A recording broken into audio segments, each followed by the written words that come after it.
আমি একটি কোম্পানির দায়িত্বরত থাকা অবস্থায় আমি 2700 কারখানায় টহল দিছি, এমনকি সেই কারখানাগুলোর ভিতরে আমি অজ্ঞাত ছিলাম বা শ্রমিক বেশে টহল দিছি অজ্ঞাতভাবে।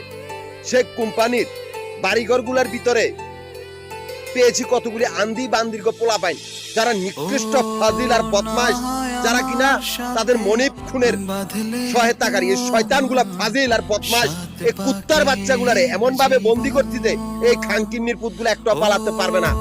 এদের স্বভাব চরিত্র অমানুষের মতো, এদের ধ্যান চিন্তা বেঈমানের মতো। এরাই সে মুনাফিক কুত্তার বাচ্চাগুলো যারা আমাদের ব্যাংকগুলার বাড়িঘরগুলার ভিতরে বসত করে। এই কুত্তার বাচ্চাগুলোর আত্মীয় স্বজন আমাদের ব্যবসায়িক ব্যাংকগুলার কোম্পানিগুলার ভিতরে, এই কুকুরগুলাই নিকৃষ্ট হাইজাকার বা অজ্ঞান পানি বা চোর বাটপার। এদের কোনো আমি অস্তিত্ব রাখি নাই, বা নিকৃষ্ট ধর্ম ব্যবসায়ী বা বেঈমান। আমাদের কোনো ধর্ম নাই, আমরা স্বাধীনভাবে সেই কোম্পানির দায়িত্ব পালন করেছি। এমনকি এই আন্দি বান্দির্ঘ পোলাপাইন গুলা ব্যাংকের গুলার বালিঘর গুলার ভিতরে কিভাবে ঢুকছে, এদেরকে আমি সেইভাবে বন্দি করছি। হয় এরা নিজেরা মরবে, নয় এদেরকে মেরে ফেলা হবে। এরা ব্যাংকগুলার বাড়িঘর গুলার ভিতর থাকা মানুষের পুটকি মারতে চায়। সেই কুত্তার বাচ্চাগুলার আমি উল্টা পুটকি মারা বাহিনীর ফাল্লায় ফালাইছি। খানকিন্নির পুতগল আমি ব্যাংকগুলার আমানত দিয়ে দিয়েছি একটাই গোষ্ঠী, তোরা হয় নিজেরা মর, নয় তোদের মেরে ফেলা হবে। কিলে জানোস, তোদের মৃত্যু অবধারিত।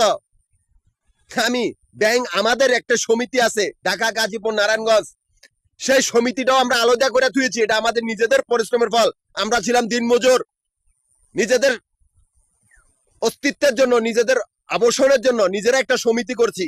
সেই সমিতির তিনটা ঢাকা, গাজীপুর, নারায়ণগঞ্জ, এই তিনটা জেলার সমিতির প্রধান, এই তিনটা জেলার সমিতির অফিস মিরপুর, নবাবপুর, মতিঝিল। এই তিনটা জায়গার ভিতরে আমাদের ব্যবসা প্রতিষ্ঠানগুলো, আবাসিক বাড়িঘর বা হোটেলের ব্যবসা হিসাব করা হয়।